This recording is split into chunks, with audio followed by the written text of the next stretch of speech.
Who is Nick James is just, you know, your regular dude, bro, day to day, but that just got this artistic talent, bro, that I try to push to the next level.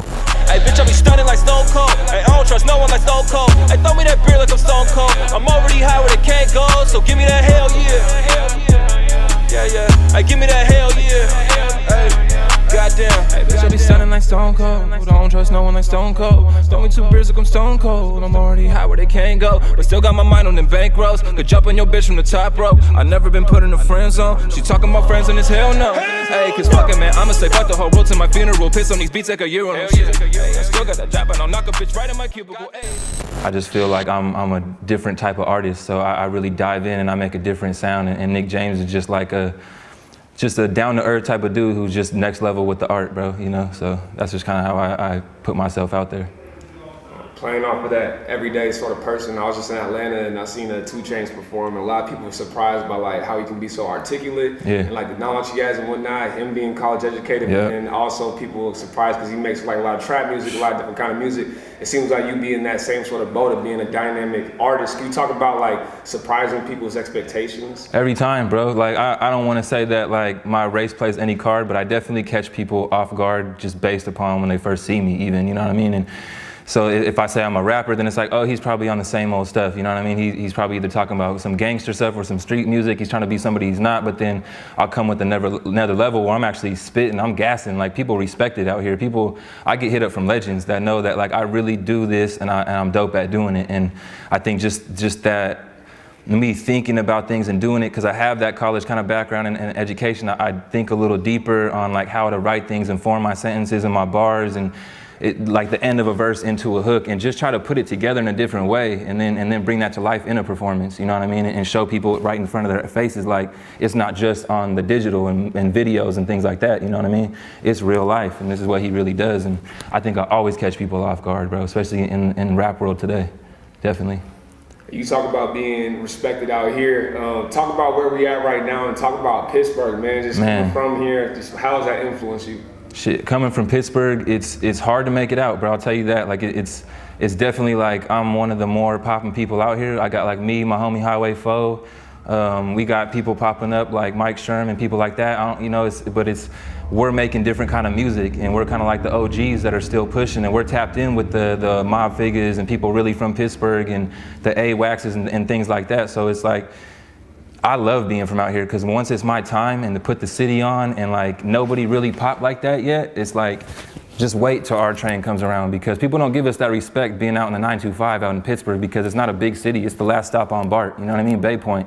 And it's the last stop where that train is coming around right now too. But it's really got some talent, bro. And I'm just happy to be like, I'm from here, born here. I went to school in Antioch. I went to Cal State Hayward. Like I've been all around these areas, but like Pittsburgh is my home. I bought a house down here. I live down the street from where we're at right here at 7 Boutique, you know what I mean? So I got all my stuff, and I'm trying to build that home base back in the P and put on, bro, and bring it out here, start events and put it on in every song I can do, you know what I mean? So we're gonna bring this 925 to really be in light in the Bay Area, in California, in the US, around the world, bro. And I just can't wait till that time comes. Keeping it on the Bay Area, you mentioned the mob figures. I've seen, you've done songs with the Jacka. Yeah. I've seen you had a video posted in Oakland by the mural they had of the Jacka. Yeah. My boy Jungle did actually.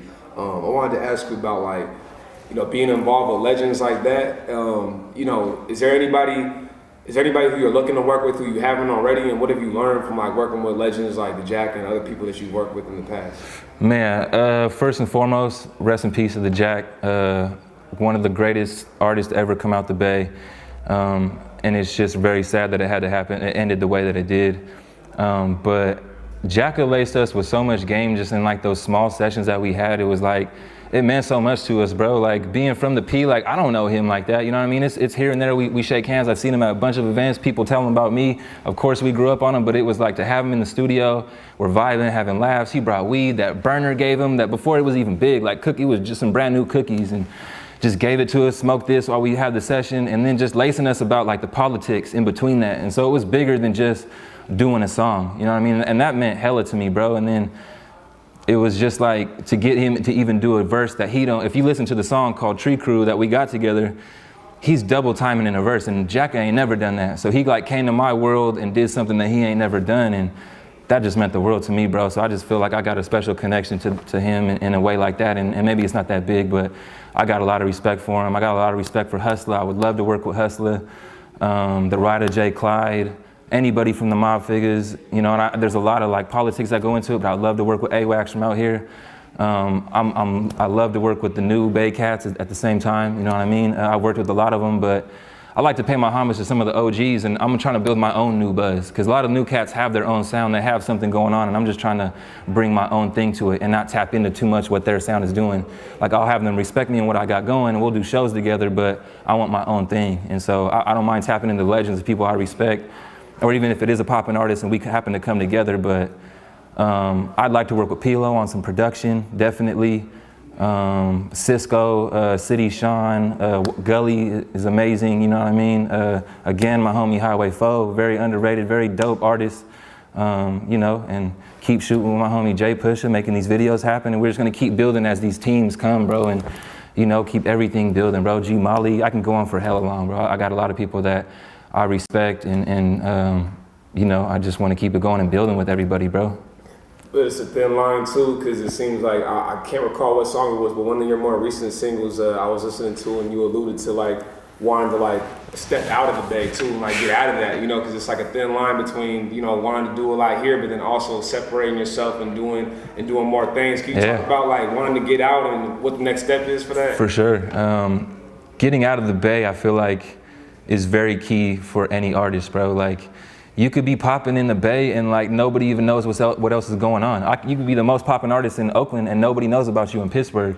And it's because everybody's so secluded and they got their own world. Everybody knows artists, and so it's like the Bay is a melting pot of creatives, bro. I said that, I was just tweeting about it the other day, like, it's hella dope being from the Bay because there's so much talent and artistic and creative minds, but at the same time, it's like, it's hard to break out too, because it's like, how do you outshine the next person who's shining and who already might have all the connections? So I think it's the biggest thing is to get out of the Bay, but it's also the hardest thing, because if you ain't never been, it's like, well, I'm gonna go out here, but I don't know nobody. So the key, what I always tell people is try to build social media relationships before you go out there, tap in with some artists, maybe bring a homie who might do something that can be good for them. Like I might bring the clothing, my homie that is clothing, the Giant Elephant, so that we tap in and we bring a package through. So it's like, I benefit you in some way, and now let's tap in out of state, let me do a show, let me do this, I'll bring you out to Cali.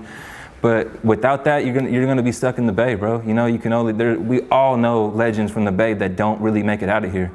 And I'm not gonna be one of these rappers that get to like my 30s, 40s and I don't have no money and I'm broke and I'm living in my girl's apartment because I just rapped. So it's either you get out the Bay and you build something big, or you have a hustle on the side and keep this money coming, because it's very hard to come out the Bay, bro. But again, I love it.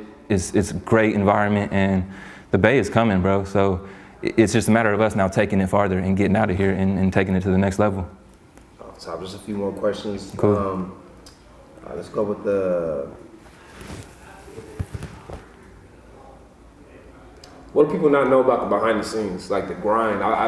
You've been doing music for a while. I was just going through some of your past tweets, like some of your past videos, and it's like, this doesn't, I think a lot of times like people look at, you know, they may hear you for the first time because maybe you're on a song featured with another artist or something like that, but you've been grinding. Yeah.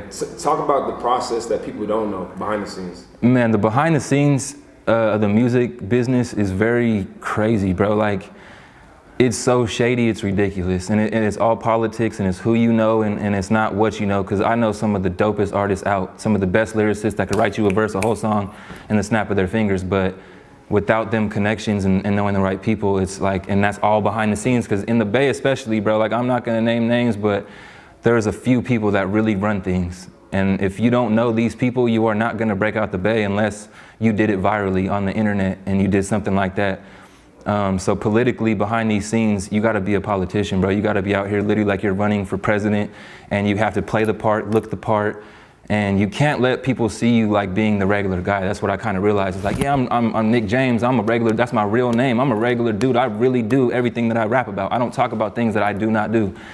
And it's like, but being that regular guy will also like have the people behind the scenes think twice. Be like, oh yeah, he ain't that dude because he's still got a job or whatever, but like, I make 100 racks, bro. Like, I make sure that my job I'm keeping because that's the the power behind all this, you know what I mean? That's my security net. That's where I get the money to shoot videos and buy the fits and do the cars and the whole thing, what I gotta do in order to be a rapper in today's age. It's trapping in a different way, you know? And behind the scenes, people don't see that. They don't see how much this costs, bro. They don't see how much money we put behind these videos and the outfits or the digital work. I've paid like $1,600 just to get a cover done. You know what I mean? It's pure art where that's what got me popping. You know what I mean? We had it up on Berkeley at Rasputin's and I got it done out in Venezuela from some dude that don't even speak English. You know what I mean? But that's where I'm trying to tap in, is behind those scenes, like dig where people ain't really digging right now and tap into these other outlets that they haven't really tapped in, because there's no reason for me to understand that only 3 people should be running the scene in the Bay. You know, I'm gonna create my own scene. If it ain't me to do it, then I'm gonna crack down some doors and I'm gonna find me an artist and we're gonna push through it, and we'll find these ways to crack down, because the business, it'll make you not wanna do it, bro. It's so much not about the music. And I'm like, I hope it's coming off with passion as I say this, because it hurts, bro. I swear to God, every rapper will tell you, literally dope artists will be on their Instagram lives talking about, you know, I wanna do music, but I can't do the business no more. You know, everybody gets butthurt, everybody has an ego, and then you got to deal with people who don't even make the music, who want to be the star. They want to be controlling everything, and it's like, bro, like, you got talent that you're letting just die out. And that's why the Bay never gets to where it's at, because Atlanta got a scene. They got people putting each other on. But that's why I respect E40, because E40 is starting to sign younger artists. He's seeing, like, this is what you got to do. Why did the pack pop? Because Too Short put him on. You know what I mean? Like, back in the day when Richie Rich, 3 Times Crazy, everybody was popping in the Bay, because there were labels out here. It was a real presence of the industry in the Bay. But we don't have that no more. So it's like, we got to build that ourselves, or like we were saying, like, get out of the Bay. And it's like, it's very hard, bro. And that's really like, the people who are geniuses are the people who can break past it and they get out of here and they make it. And that's why you got to give it up to people who can go, like people like the Larry Junes who are breaking out. You know what I mean? People like SOB, RB, people who are really like, they caught it virally. They didn't need nobody, you know what I mean? But they tapped into, I wouldn't say necessarily like a gimmick, but they have something going. And now you have to be a character. So behind the scenes, you got to build even more than just music, bro. It's money, it's knowing people, it's a character, it's everything. So, you know, I hope I don't go too far saying it, but it's all that, bro, and even more, you know, and it's a lot to take on. So just know, if you get in this business, it's not about making music, bro. Anybody can go rap nowadays. You can learn off YouTube right now how to get your programs, and it's free. You can make it on your cell phone. But it's what you can do behind the scenes that's gonna put you on, you know what I mean? And that's the answer that nobody really has until you get that one single and you pop and you do it yourself and they come to you, you know? Right on, like, real quick, going off of that topic and digging deep to that core of like those moments where maybe you wanted to quit, those moments where it was like challenging and tough and you had those hurdles, like what gets you over? What is the things that like help keep you that passion going? Man, what helps me keep going is just like the supporters, bro, like, and my brothers that I work with. Like, I consider everybody who's ever helped Nick James get anywhere, like, you're my brother, bro. Like, I could fucking, like, I would die for some of these fools, just because, like, you're not just coming with me to a show to stand on the stage or to come be in a video, you know what I mean, or anything, bro. Like, you're really helping me do my dream.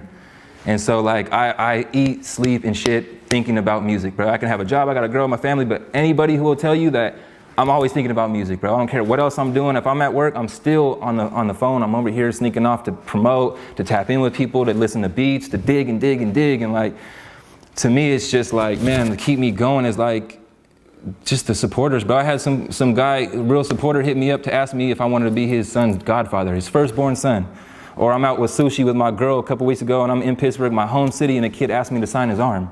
Like, just people taking pictures, or other rappers like that I work with, working with Warren G behind the scenes, he hits me to say, bro, you are ridiculous. We gotta get the whole world to hear about Nick James, or Warrior players that, I'm not gonna keep throwing names and doing that, but I got people that are really tapping in to say like, man, you gotta keep going, bro. Like, what you got isn't the viral overnight success type of sound. Like, you got a whole thing building, you're building your machine. We got everything behind us. It's just a matter of when is it gonna hit that tipping point and we really make it and do it ourselves, bro. And that's really where I'm trying to get, and that's what keeps me going, is cause like I wanna prove the industry like, you don't need nobody nowadays, bro. It's 2017 and we're in a generation where we have everything at our fingertips, bro. And it's like, if I don't make it, it's on me.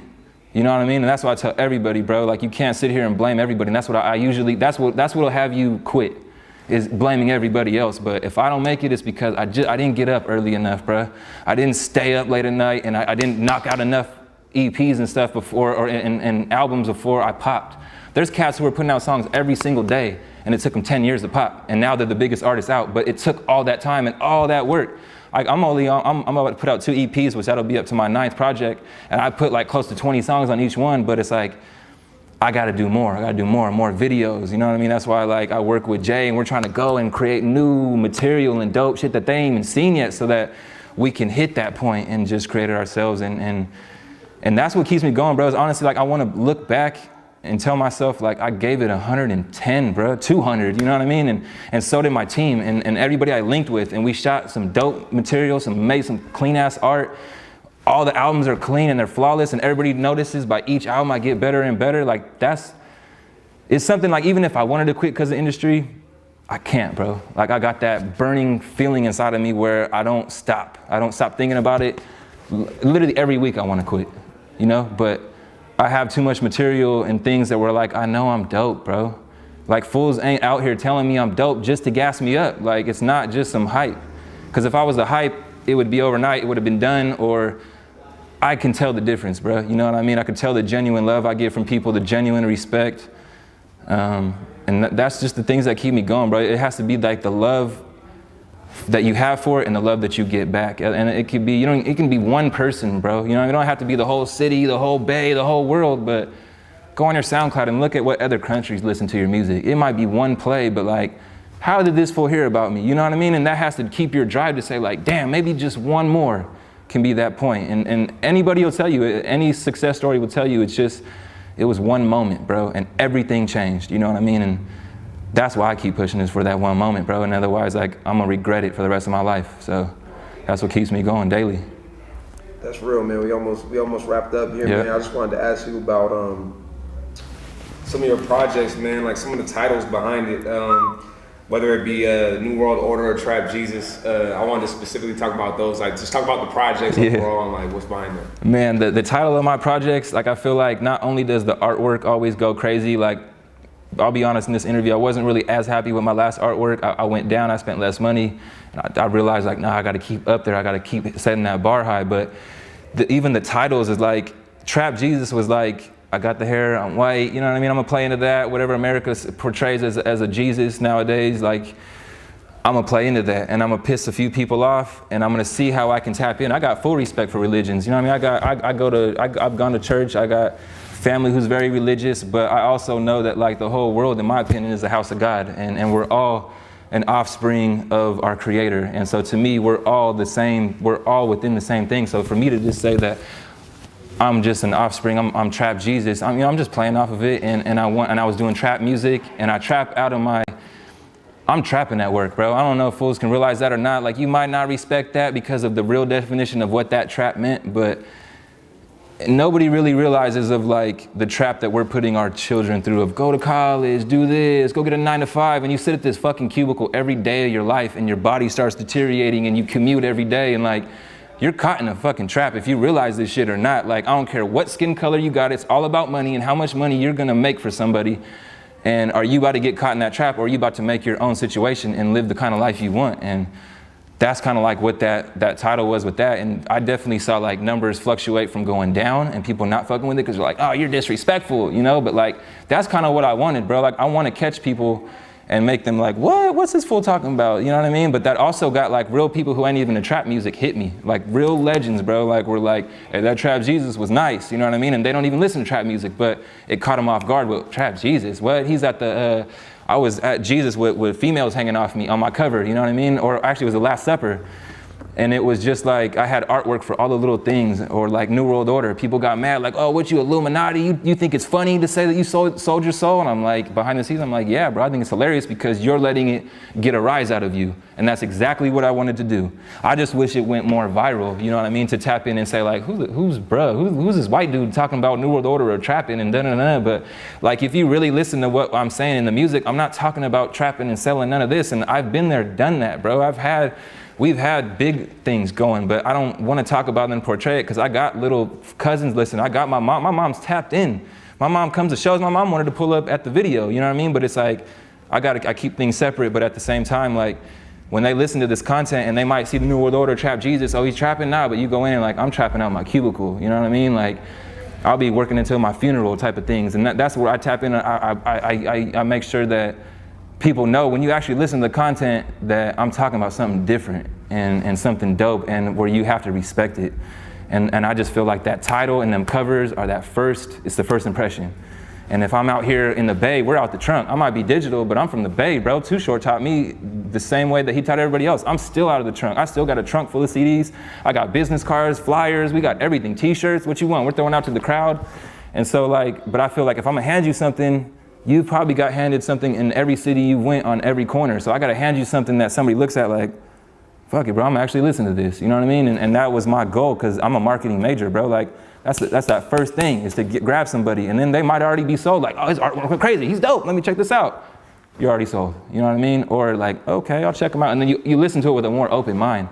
And that's where people got to tie the art together, bro. It's not like hip hop's so competitive, it's crazy, bro. No other genre of art, and I don't care if it's painting, drawing, or making music, rock and roll, country. Nobody else is as competitive. It's ridiculous how we do this to each other, but it is a #1 type of sport, and we got to be the best of the best. And you know, I think it's just like setting that bar, bro. Don't be scared to go spend big money on a cover or a video, because it's all about the perception and how people view it. Mr. Fab said it when we were listening to hyphy music back in the day: fake it till you make it, bro.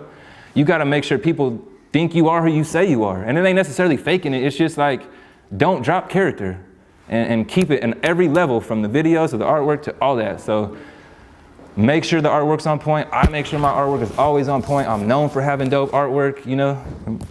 And, but I think that's very key. That's very key to even people knowing who Nick James was, is my artwork, bro, and going out of the Bay to get it. I've never got artwork except for like single work done inside the Bay. And that's just because it's the same thing with other artists. Let's get out the Bay. Let's tap in, because that artist is now gonna post my cover to his thing, and he might live out in New York or Venezuela, and now I'm tapping into a whole nother market. So that's key for me, and I just like looking at it, bro. It's crazy, you know? So looking back at your work and saying I'm super proud of everything I did and how I did it, that's key for me. Visual.